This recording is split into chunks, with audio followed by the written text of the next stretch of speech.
I feel about this microphone thing.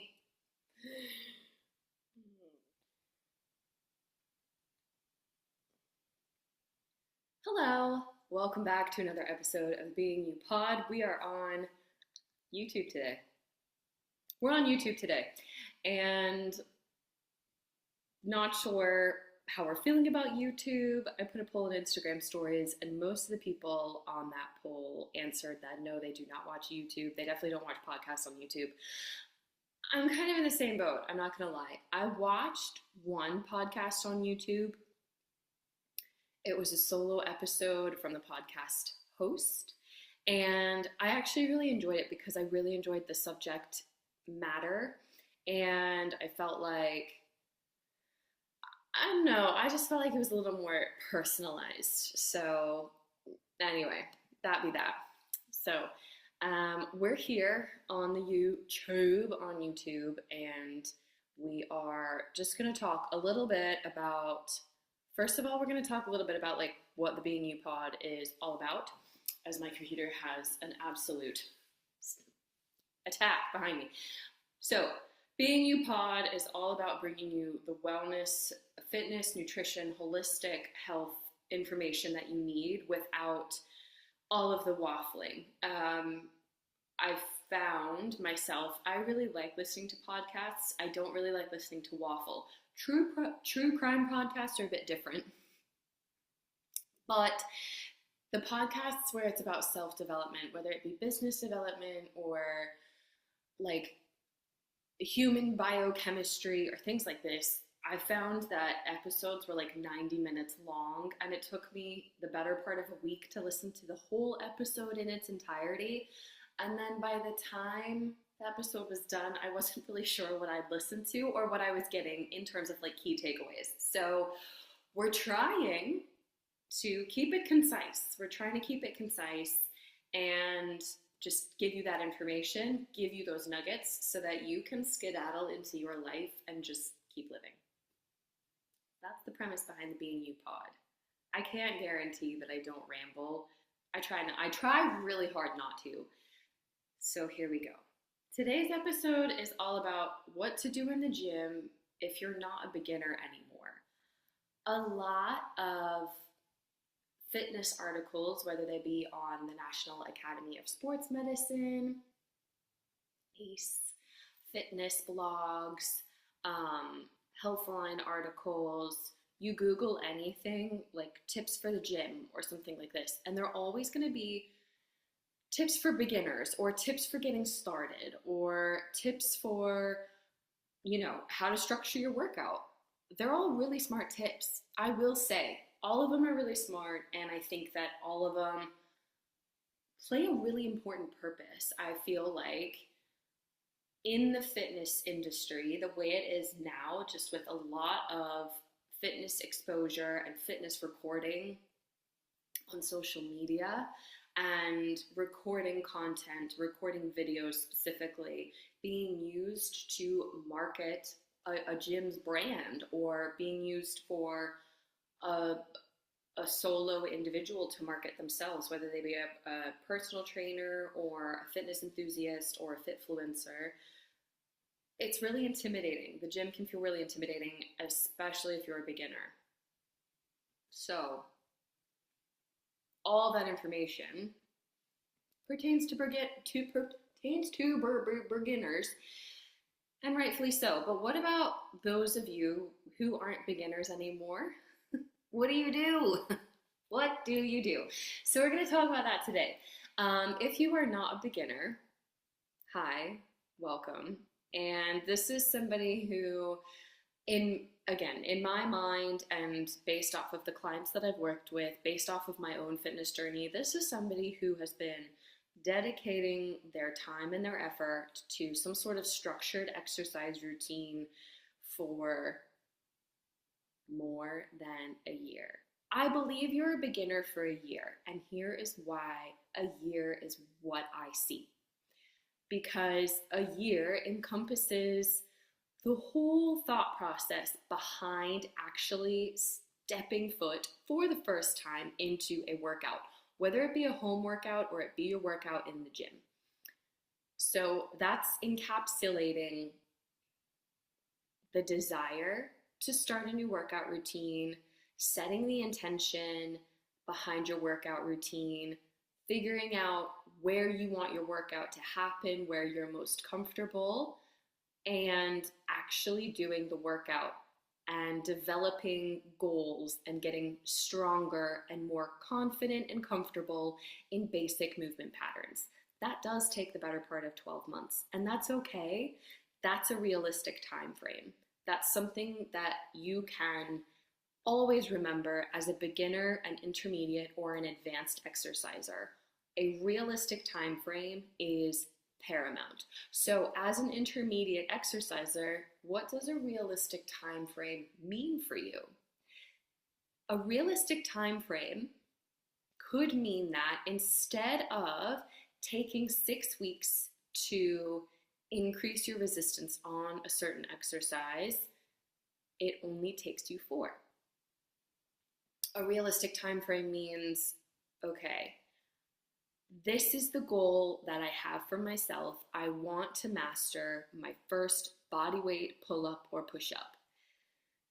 Instead of taking 9 to 10 months in order for that to happen as a beginner, it will potentially only take you 4 to 6 months as an intermediate, because you already have that routine in place. You've already got that habitual pattern of working out consistently and working on that goal movement in particular. I have a client right now who used to be able to do body weight pull-ups, and this client wants to work on doing body weight pull-ups again. This client is intermediate, so we know that this goal is extremely realistic to be achieved within 4 to 6 months because she's done it before as a beginner. So doing it again means she already knows what worked well for her last time around, last time she was working on her body weight pull-ups.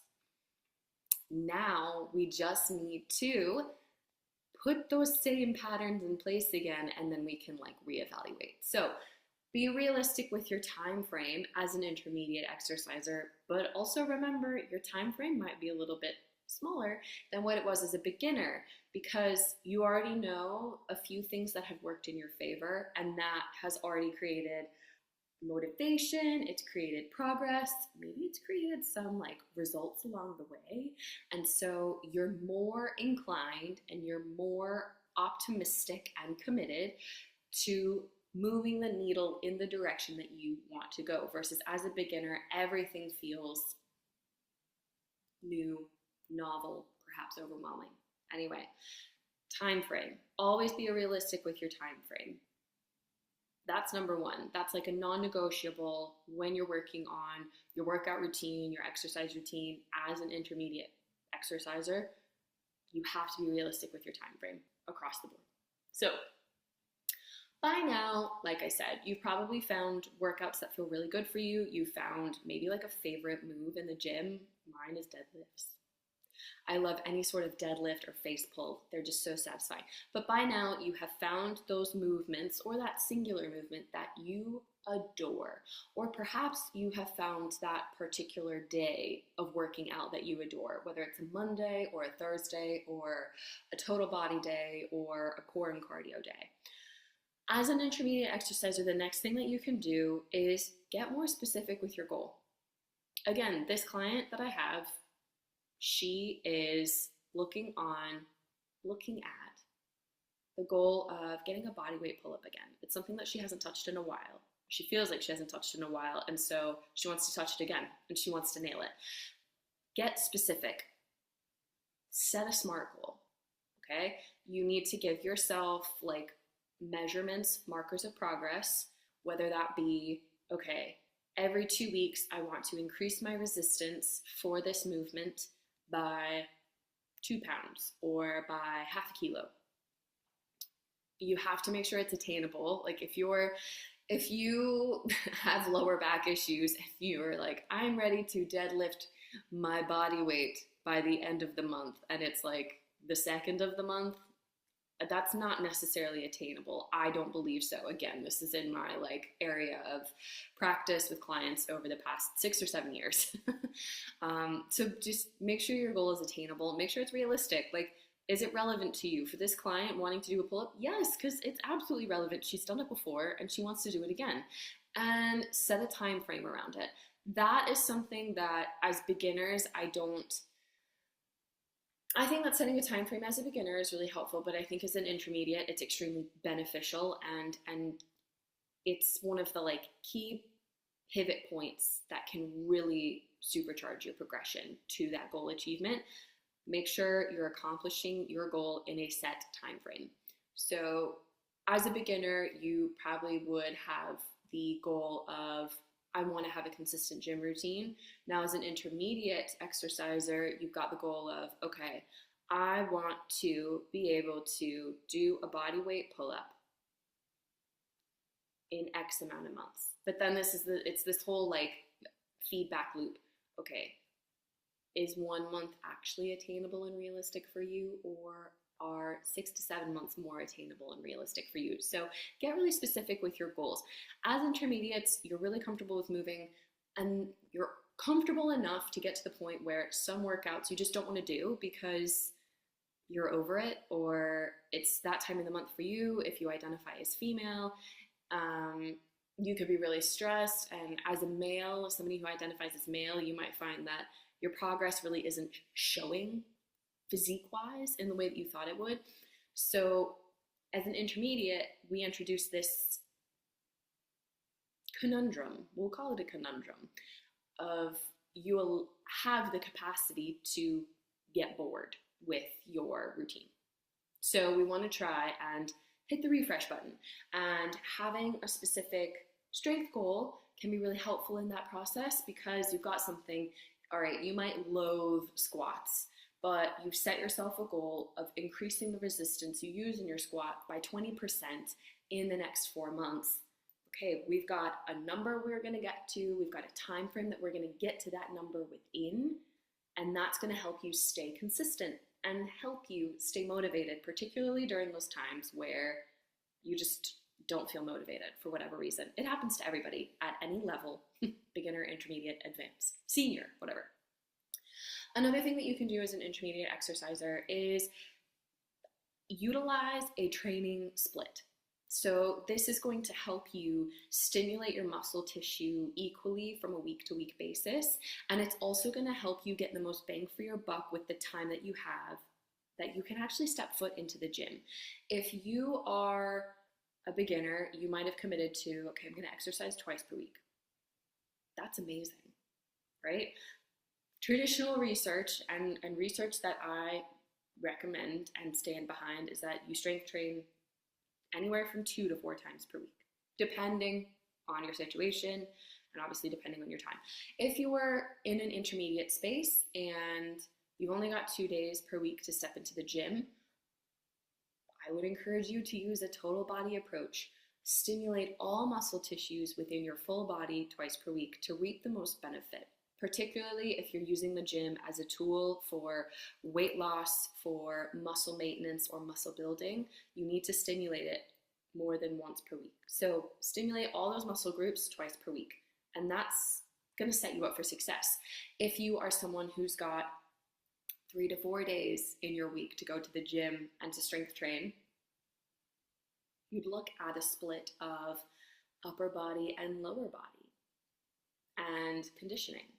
Or you'd look at a split of upper push muscles, upper pull muscles, lower push muscles, lower pull muscles. But I would encourage you to utilize a split to stimulate your muscle tissue, but also to optimize the recovery that you're going to need as an intermediate exerciser. We all need recovery days. I personally encourage clients to take anywhere from 1 to 2 days of recovery per week, depending on their goal and what they're comfortable with, what they enjoy doing. A split helps a lot, and it gives you a sense of focus. So you can focus on giving your most in your specific workout with the movements that are programmed, whether you program your own workouts or A coach programs them for you. Utilizing a split allows you to get the most out of all of your exercises, get the most out of your recovery, which is really important for injury prevention. And that injury prevention realm is not just in the gym, it crosses over into daily life. Like, who wants to be the parent of a 1-year-old and a 3-year-old and have their back thrown out? I have a client who is the parent of a 1-year-old and a 3-year-old and does not have the time to have a back that is compromised.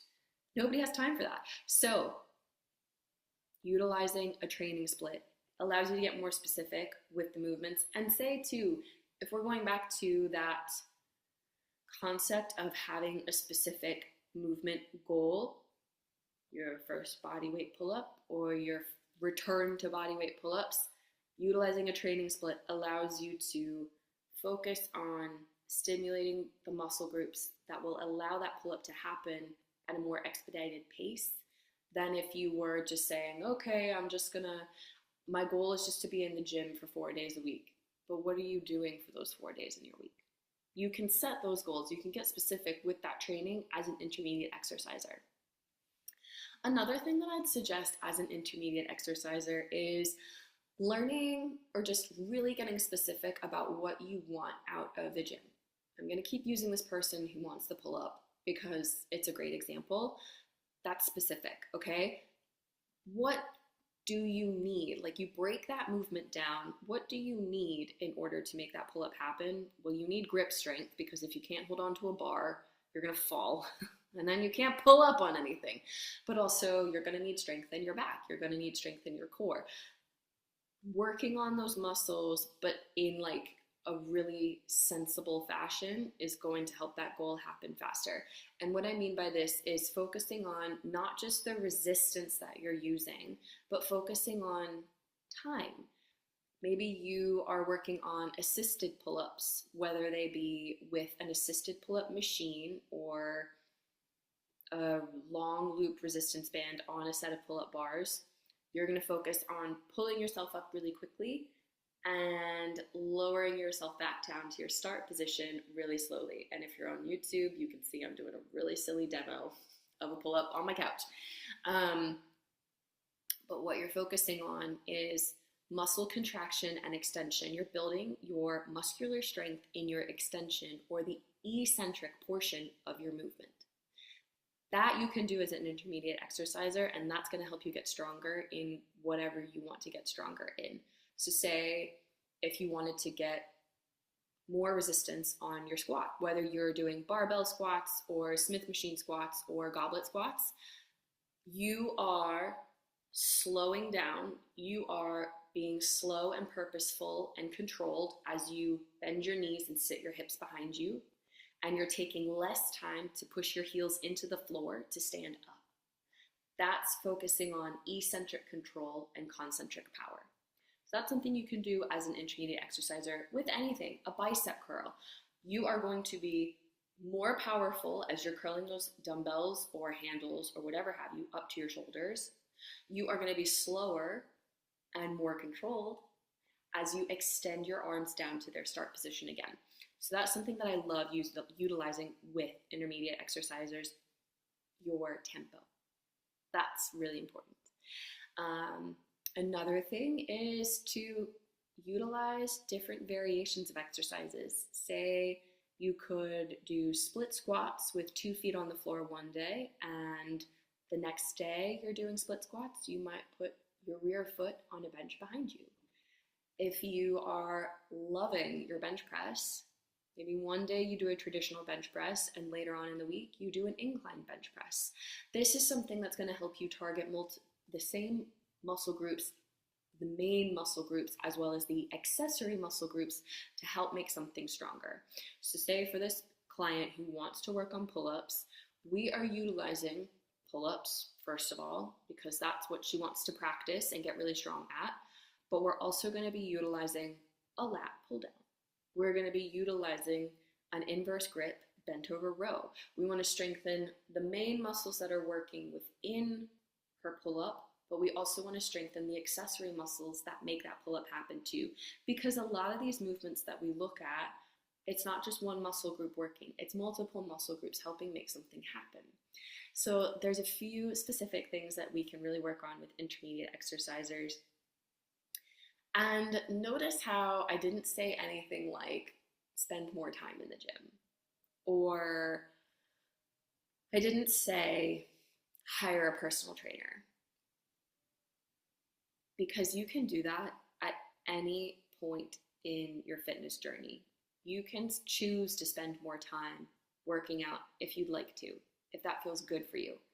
You can hire a personal trainer at any point in time to look at getting stronger and more stable, improving your muscular endurance, working on your muscular hypertrophy and maximum power. A personal trainer or a coach can help you at any point in your journey. So that's like, those are obvious things that I just expect you know, because you're smart. If you're watching this, if you're listening to this, you're probably already an intermediate exerciser without even being aware of it.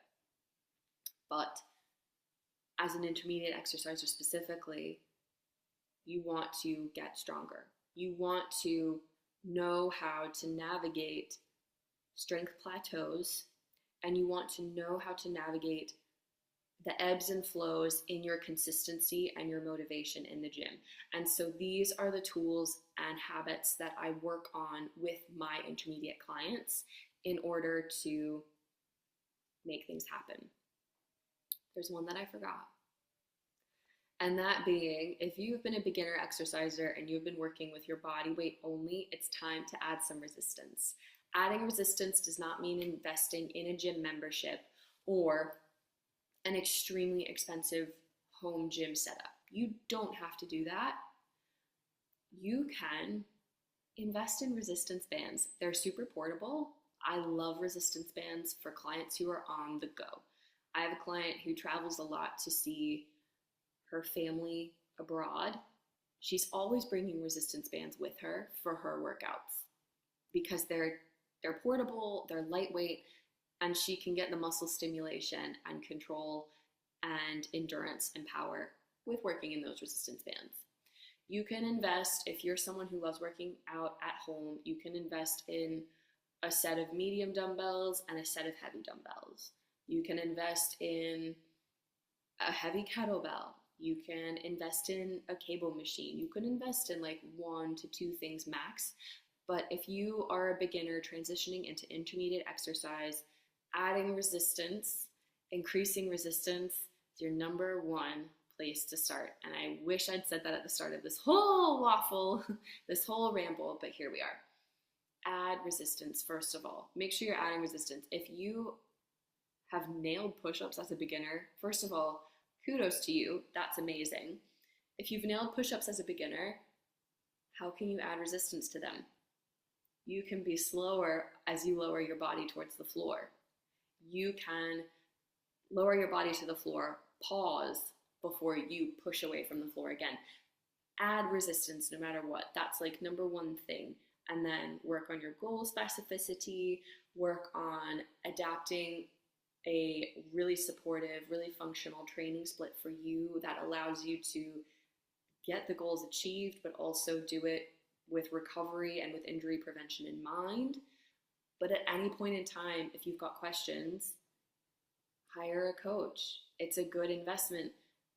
That can help a lot at any point in the journey. If you feel stuck, if you feel like you're asking yourself more questions than giving yourself more answers, just hire a coach. Not for forever.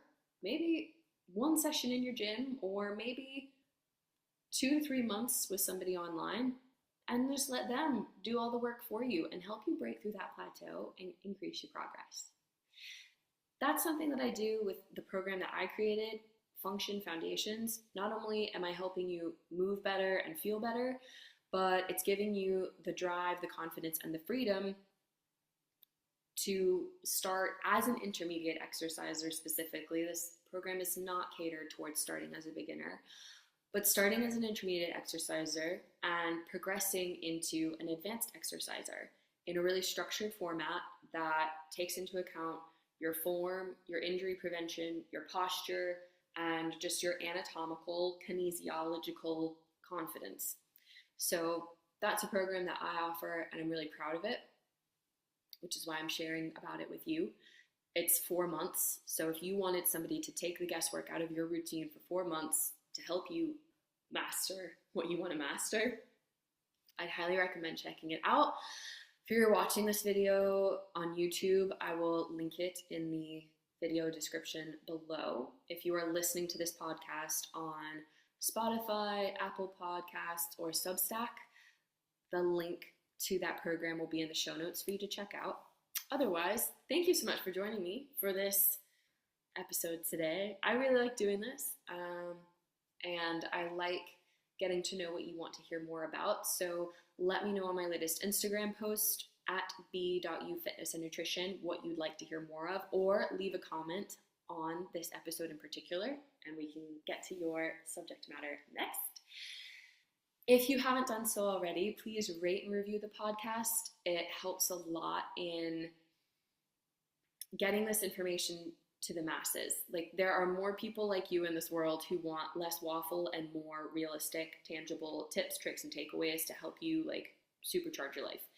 And if you have any qualms, questions, or queries, feel free to email me at info@beufitnessandnutrition.com, and I will see you next time.